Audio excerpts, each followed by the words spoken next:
మోకాల నొప్పులకు ఎటువంటి సర్జరీ లేకుండా ఎపియాన్ పెయిన్ క్లినిక్ అందిస్తున్న అత్యాధునిక చికిత్స. నమస్తే, నేను విజయ్. జనసేన పార్టీ కార్యకర్తలు, అభిమానులు, పవన్ కళ్యాణ్ ఫ్యాన్స్కి ఇది ఒక గుడ్ న్యూస్ అని చెప్పాలి.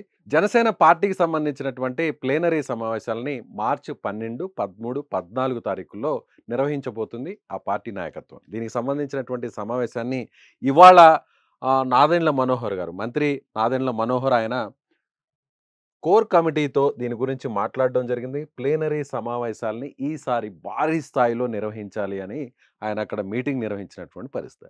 అయితే దీనికి సంబంధించి కూడా మామూలుగా జనరల్గా ఆవిర్భావ దినోత్సవ వేడుకలు జరుగుతుంటాయి.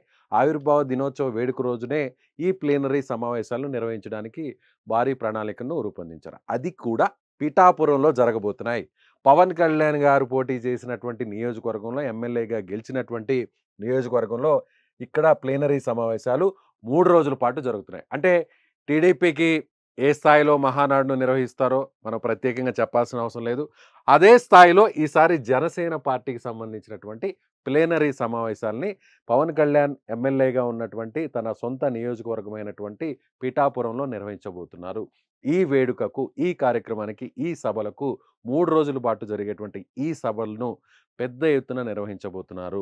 లక్షల సంఖ్యలో కార్యకర్తలు వచ్చే విధంగా కూడా అన్ని ఏర్పాట్లు చేయబోతున్నారు. ఇప్పుడు అధికారంలోకి వచ్చిన తర్వాత ఉప ముఖ్యమంత్రి హోదాలో జనసేన పార్టీ అధ్యక్షుడు పవన్ కళ్యాణ్ ఈ సభల్ని ఎలా నిర్వహించబోతున్నారు అనేటువంటి ఆసక్తి పొలిటికల్ సర్కిల్స్లో ఖచ్చితంగా ఉంటుందనే చెప్పాలి. ఎందుకంటే ఏ మాత్రం తగ్గకుండా ఆయన ఇప్పుడు చూడొచ్చు, రీసెంట్గా ఆయన డిప్యూటీ సీఎం అయిన తర్వాత నుంచి కూడా, అధికారంలోకి వచ్చిన తర్వాత నుంచి కూడా చాలా హుందాగా వ్యవహరిస్తున్నారు.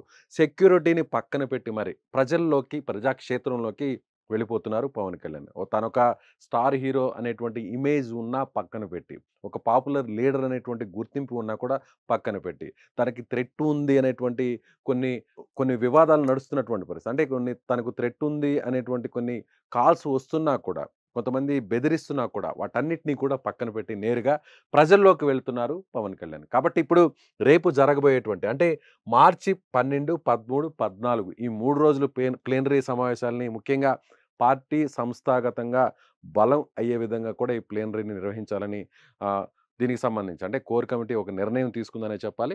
మార్చి 12వ తారీఖున, అలాగే 13న, 14న, 14వ తారీఖున భారీ బహిరంగ సభను నిర్వహించి లక్షల సంఖ్యలో ఈ సభకు వచ్చే విధంగా దాదాపుగా, అంటే మనం చెప్పవచ్చు 10 లక్షల మంది, అంటే 10 లక్షల మంది ఈ సభకు వచ్చే విధంగా ప్రత్యేకమైనటువంటి ప్రణాళికలు చేయబోతున్నారు. ఎవరు కూడా నిర్వహించని విధంగా ఈ సభను నిర్వహించాలనేటువంటి ఒక భారీ ప్లాన్ వేస్తున్నారు.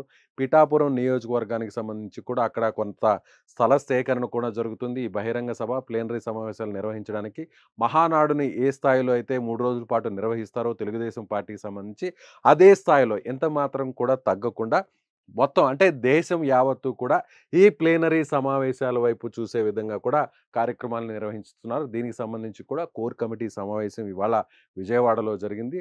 నాదెండ్ల మనోహర్, రాజకీయ వ్యవహారాల కమిటీ చైర్మన్, పార్టీకి సంబంధించిగా మంత్రిగా ఉన్నటువంటి నాదెండ్ల మనోహర్ ఈ సమావేశాన్ని ముఖ్య నేతలతో ఆయన నిర్వహించారు. సో మార్చిలో 12, 13, 14 తారీఖులో ప్లేనరీ సమావేశాలు జరగబోతున్నాయి.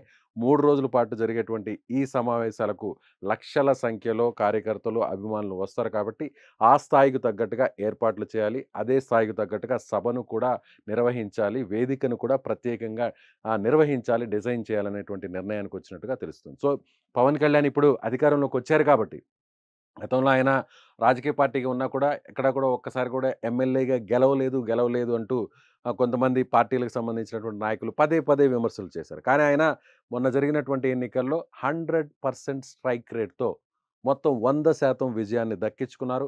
ఇప్పుడు డిప్యూటీ సీఎంగా పాపులర్ అయ్యారు. సో ఇప్పుడు పవన్ కళ్యాణ్ ఈ సభలో ఎలాంటి కామెంట్స్ చేస్తారు, పార్టీని కూడా, అంటే కేవలం కొన్ని ప్రాంతాలకే పరిమితమైనటువంటి పార్టీగా కాకుండా రాష్ట్ర వ్యాప్తంగా కూడా అన్ని నియోజకవర్గాల నుంచి జనసేన పార్టీకి సంబంధించినటువంటి కార్యకర్తలు, అభిమానులు ఈ కార్యక్రమానికి వచ్చే విధంగా కూడా పెద్ద ఎత్తున ప్రోగ్రామ్ని డిజైన్ చేస్తున్నారు. సో మీరేమనుకుంటున్నారు? ఈ ప్రోగ్రాం ఎలా ఉండాలనుకుంటున్నారు? సో పిఠాపురంలోనే నిర్వహించడానికి ప్రత్యేకమైన కారణం ఏంటో మీ అభిప్రాయాన్ని కామెంట్ రూపంలో తెలియచేయండి.